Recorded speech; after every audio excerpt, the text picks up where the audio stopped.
रही है। मैं तुम्हारे लिए, और तुम्हारा तो फेवरेट सॉन्ग भी है वो वाला। यस कि गो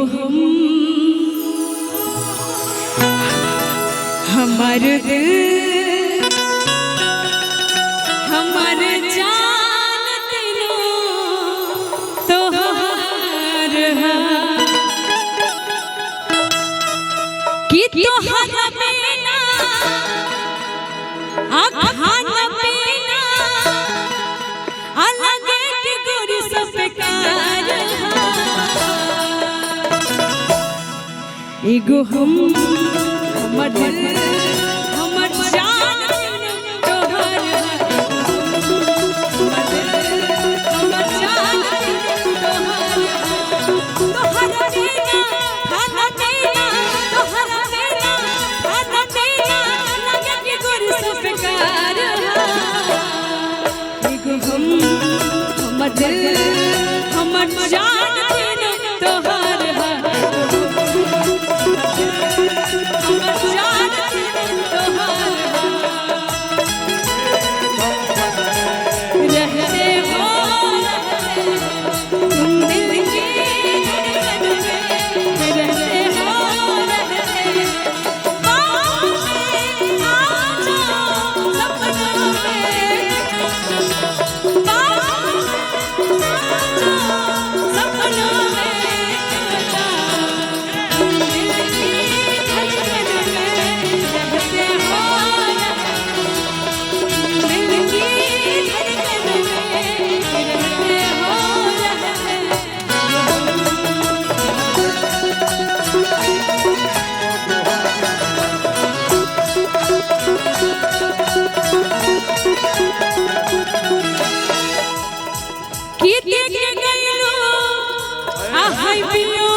तब पहले ऐसन हम ना रही पागल तोहर बनावला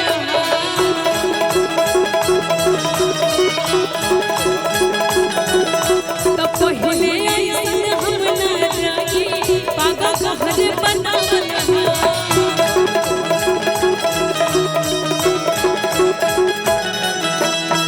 अखियां जागे नित न लागे अखियां जागे नित न लागे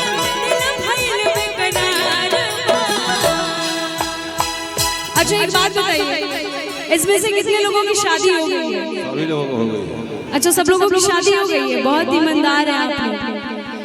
कि जिस दिन तुमको दिखेगी नजर अजाने दिल पे होगा कैसे कि रखेंगे तुमको